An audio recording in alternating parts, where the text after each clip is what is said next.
प्रिय विद्यार्थी भैया बहनों, आज मैं महाकवि माघ का प्रभात वर्णन नामक निबंध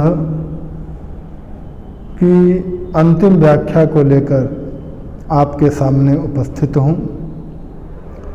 महामहिम भगवान मधुसूदन जिस समय कल्पांत में समस्त लोकों का प्रलय बात की बात में कर देते हैं, उस समय अपनी समधिक अनुरागवती श्री लक्ष्मी को धारण करके उन्हें साथ लेकर क्षीर सागर में अकेले ही जा विराजते हैं। दिन चढ़ आने पर महामहिम भगवान भास्कर भी उसी तरह एक क्षण में सारे तारालोक का संहार करके अपनी अतिशायनी श्री शोभा के सहित क्षीर सागर के समान ही आकाश में देखिए अब यह अकेले ही मौज कर रहे हैं। प्रस्तुत गद्यांश में सूर्य की तुलना भगवान विष्णु से की गई है। महामहिम भगवान मधुसूदन यानी विष्णु जिस समय कल्पांत में, कल्पांत यानी कल्प एक गणना होती है, जैसे दिन में 24 घंटे हैं उसी प्रकार महीना है, फिर वर्ष है, तो उसी प्रकार एक कल्प होता है जिसमें कई लाख वर्ष होते हैं। तो यह जो एक कल्प का समय जब बीतता है तो ऐसा माना जाता है कि प्रलय होती है।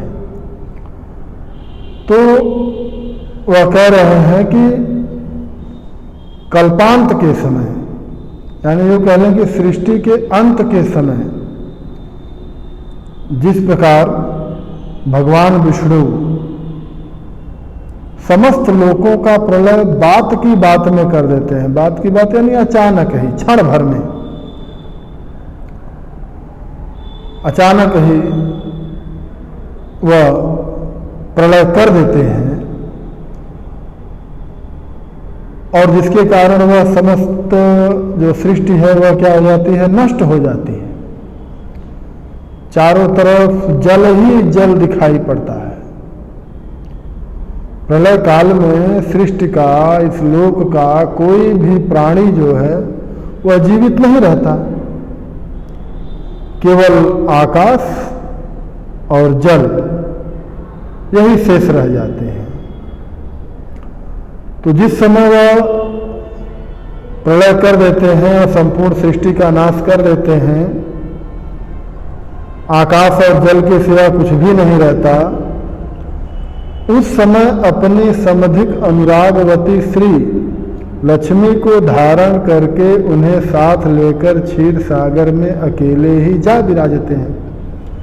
तो उस समय वह अपनी समधिक यानी सबसे अधिक अनुरागवती यानी प्रिय श्री यानी लक्ष्मी को साथ लेकर के क्षीर सागर में जाकर के विराजमान हो जाते हैं। तो दिन चढ़ आने पर महामहिम भास्कर भी, तो उसी प्रकार दिन चढ़ आने पर, अर्थात जब सूर्य थोड़ा सा आसमान की तरफ, ऊपर की तरफ आ जाता है, तो उसी प्रकार सूर्य के थोड़ा आसमान में ऊपर आ जाने पर क्या होता है, महामहिम भास्कर भी, यानी महामहिम भगवान भास्कर अर्थात महामहिम भगवान सूर्य, ठीक उसी विष्णु भगवान की तरह भास्कर भी एक क्षण में सारे तारालोक का संहार करके, तो भगवान सूर्य भी ठीक उसी तरह एक क्षण में ही, हम देखते हैं ना, उनको इस कार्य को करने में बहुत समय नहीं लगता है। जब ही सूर्य उदित होता है त्यों ही क्षण भर में क्या होता है, समस्त तारागण या यूँ कह लें कि अंधकार के साथ साथ उसके जितने भी सहायक हैं वह सभी सहायक क्या हो जाते हैं, नष्ट हो जाते हैं, उनका नाश हो जाता है। तो उसी प्रकार भगवान सूर्य भी एक क्षण में ही अंधकार और उसके सभी सहायकों का संहार करके यानी उनको नष्ट करके अपनी अतिशायनी यानी प्रिय श्री शोभा के सहित, तो श्री यानी शोभा के साथ है, क्षीर सागर के ही समान आकाश में देखिए अब यह अकेले ही मौज कर रहे हैं। तो उसी प्रकार भगवान सूर्य भी सभी अंधकार और उसके सहायकों का नाश करके क्या होता है, जब सूर्य थोड़ा सा ऊपर आ जाता है तो चारों तरफ शोभायमान वातावरण हो जाता है। तो उसी शोभा को यहाँ पर कहने का तात्पर्य है उनका कि उसी अपनी अति प्रिय शोभा के साथ क्षीर सागर के समान, क्षीर सागर मतलब क्या होता है, क्षीर मतलब दूध। तो जहाँ भगवान विष्णु निवास करते हैं कल्पांत में सृष्टि का प्रलय करने के बाद, तो वह दूध का सागर होता है सफ़ेद। तो उसी प्रकार जब सूर्य थोड़ा सा ऊपर आ जाता है तो समस्त आकाश और पृथ्वी का जो वातावरण है वो कैसा हो जाता है, दूधिया यानी दूध के रंग के ही जैसा हो जाता है।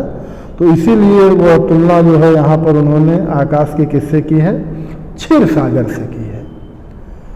तो उसी प्रकार सूर्य भी अपनी पत्नी शोभा के साथ क्षीर सागर के समान ही आकाश में देखिए अब यह अकेले ही मौज कर रहे हैं, यानी समस्त अंधकार के शत्रु नष्ट हो गए हैं और चारों तरफ उनके प्रकाश के कारण वातावरण क्या है, वो दूध के समान उज्जवल हो गया है। और इस प्रकार के शोभा से युक्त वातावरण में वह क्या कर रहे हैं, अकेले ही मौज कर रहे हैं। इससे संबंधित कुछ प्रश्न हैं। गद्यांश के पाठ और लेखक का नाम लिखिए। रेखांकित अंश की व्याख्या कीजिए। भगवान विष्णु किस समय समस्त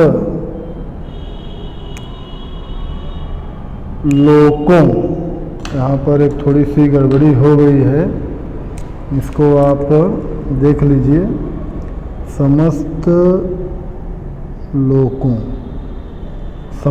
लोकों का प्रलय क्षण भर में कर देते हैं। और घ है, सूर्य देव की तुलना यहाँ किससे की गई है। और अंतिम अंग लेखक ने आकाश को क्षीर सागर के समान क्यों कहा है। इसी के साथ ही यह आज आपका महाकवि माह का प्रभात वर्णन समाप्त होता है। और साथ साथ एक बात कि जिन लोगों ने अभी तक चैनल को सब्सक्राइब नहीं किया है वह सब्सक्राइब कर लें, जिससे उनको आगे आने वाले वीडियो और पीछे के भी जो छूट गए हैं किसी कारण से, उनको भी वह जा कर के डिस्क्रिप्शन में प्लेलिस्ट में प्राप्त कर सकते हैं।